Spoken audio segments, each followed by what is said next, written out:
Lore of the Old World, Chapter 10. The Ancestor Gods. The Dwarfs are a venerable and proud race, born from a long distinguished line of warrior thanes and vengeful kings. Craftsmen beyond compare, they dwell in great subterranean fortresses far from the light of the sun. The traditionalist dwarfs have much in common with their stony kingdoms, for every one of their number is as stubborn and unyielding as rock. The history of the Dawi, as the dwarfs call themselves, begins with the awakening of the firstborn, their pantheon of gods, chief amongst whom were Grungni, Grimnir, and Valea. According to dwarf tradition, these gods were carved by time from the rocks of the mountains, birthed by stone itself. They believe that the first dwarfs, the children of these ancient ancestors, inhabited the southern portion of the World's Edge Mountains, migrating northwards as their numbers grew and splitting into different clans, many of which were led by a living god. In these ancient days, before the coming of chaos, the Dawi were cave dwellers, who fashioned primitive tools from flint and eked out a living in the bleak and inhospitable mountains. Then, as now, the dwarfs were a hardy and enduring folk. Led by their gods themselves, the dwarf civilization soon developed from a stone era into a bold new age.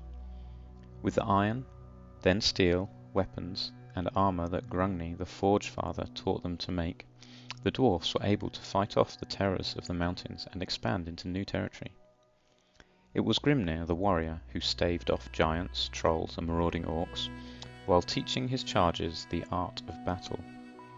It was Valea, the protector, who showed the wandering dwarfs the value of strong dwellings and the importance of bonding and community for the still developing clans.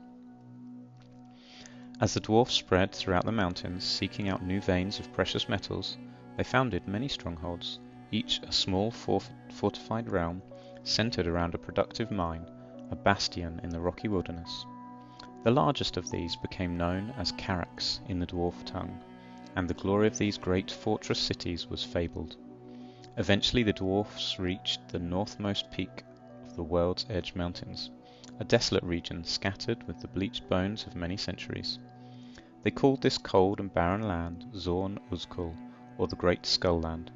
Here most dwarfs turned back, for the harsh region provided a scarcity of mineral wealth, although a few of the boldest clans pushed onwards, some turning west into the new lands, now called Norska, others heading east across the Great Skull Land and daring to enter the Mountains of Morn.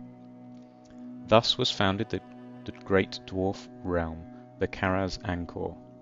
At its centre lay the great city of Karaz-Akarak, the Everpeak. For a long while, the widely dispersed clans maintained contact with each other, while each delved more deeply beneath the mountains. Soon, however, they would be separated by a growing storm unlike anything seen before. The dwarfs suffered greatly during the long centuries following the great cataclysm, and much was taken from them that could never be reclaimed. Many holds fell and entire clans were lost. Worse, their ancestors disappeared one by one during the long years of the war.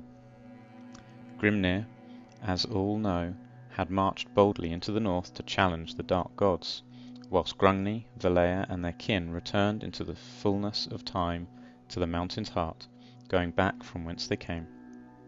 So it was that in the years following the war against chaos, as the dwarfs re-emerged from their strongholds, they were eager to rebuild and stamp their authority upon their mountain realm. Many great works were undertaken, strongholds were deepened, and explorations into the depths of the world were launched in search of ever greater mineral riches. Great halls and tunnels were excavated, expanding into colossal underground cities, all interconnected by vast subterranean highways. When the elves returned to their colonies in the Old World, the dwarfs greeted them gladly and eagerly traded with them. A long age of peace and prosperity was begun. In Karaz-Akarak the High King sat upon his throne, presiding over the dwarf lords who ruled the other holds. New alliances were nurtured with the primitive race of man, who looked with awe at the elder races and sought wisdom and guidance. Alas, the hard-won peace would not last, for the treachery of the elves would incite a terrible war that was to rage for several hundred years. Following the protracted and bitter War of the Beard, or as the Dwarfs called it, the War of Vengeance, the Dwarfs stood victorious. This hard-won victory should have ensured the Dwarfs' dominion over the Old World for many centuries to come. However, the fates proved unkind. The war had been long and vicious, and the Dwarfs found their vigour expended. Before they had begun to recover and rebuild their strength, their realm was beset by natural disasters that unleashed destruction unparalleled since the coming of chaos. The end of their golden age came amid a devastating series of earthquakes that shook the length of the world's edge mountains. These in turn were followed by volcanic eruptions of monumental proportions, throwing their realm into disarray. In the wake of these natural disasters, the Dwarfs were left vulnerable to the many enemies that fell upon their strongholds from above and below. Many holds were overrun by goblin interlopers, and homeless clans were forced to flee, seeking shelter at the hearths of their neighbours. For several centuries, the Dwarfs fought desperately to drive out hordes of invaders, yet more and more enemies came. One by one the great holds fell, each recorded within the Great Book of Grudges, the huge tome in which all wrongs done to the dwarf race are written. The once glorious dwarf empire lay shattered and despoiled. Where in the past its power dominated the Old World, its armies now struggled to defend a handful of remaining strongholds. With the decline of their empire, there began a time of exodus. Many dwarfs forsook their ancient homelands, leaving the familiar peaks of the World's Edge mountains behind and battling westwards into the Grey Mountains, where they established new strongholds. Though these dwellings were rough-hewn and humble things, through non-stop industry they grew and were refined. Though they would never rival the great works of their ancestors in scale, production, or architectural wonder.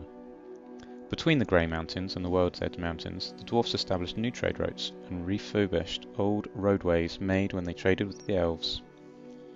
Travel was still dangerous, however, as these lands were overrun with orcs and goblins, which the dwarfs saw were in constant state of war with the growing tribes of men for possession of the dark forests and lowlands. Seeing this struggle, the dwarfs did all they could to encourage these tribes. Trade between the two races increased rapidly, and the dwarfs shared ever more of their wisdom, teaching the humans the arts of metal and stonework. By a strange quirk of fate, the dwarf High King, Kurgan Ironbeard, forged a powerful friendship with Sigmar, the son of the chieftain of the Unberogans. Through the dwarfs' friendship with this large and influential tribe, the alliance between them and men grew, and the combined might of their armies would rid the land of their enemies. A new age of prosperity had begun for the dwarfs and their allies.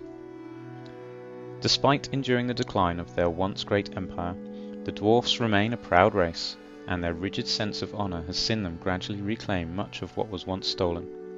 Seated upon his golden throne, deep within Karazakarak the Everpeak, High King Alric's son is the inheritor of a prosperous era of trade, and invention begun long ago when Kurgan Ironbeard fought shoulder to shoulder with Sigmar, and he is keen to see this continue, for he holds dear the enduring oaths that bind man and dwarf. Though the nations of man are quarrelsome, and given to warring amongst themselves, many dwarfs dwell within those lands, and it is the ingenuity and industry of their engineers and artisans that has built the great human cities and driven the young race's advancement. This, in turn, has driven the industry of the great forges and foundries that riddle the mountains, and the high peaks ring day and night with the sound of hammers on anvils as the Engineers Guild crafts ever greater wonders. Yet much of what has been lost goes unclaimed. The treasures of the ancestors lie buried in distant tombs, beneath shattered holds occupied by goblins, trolls, dragons and worse. Vengeful dwarf throngs march regularly to war, led by powerful thanes and kings, honour-bound to liberate their ancestral strongholds from the foul creatures that despoil their depths. With each glowing campaign, the dwarves solemnly strike centuries. With each glorious campaign, the dwarfs solemnly strike entries from the Great Book of Grudges. Yet for all their victories, many grudges remain unanswered.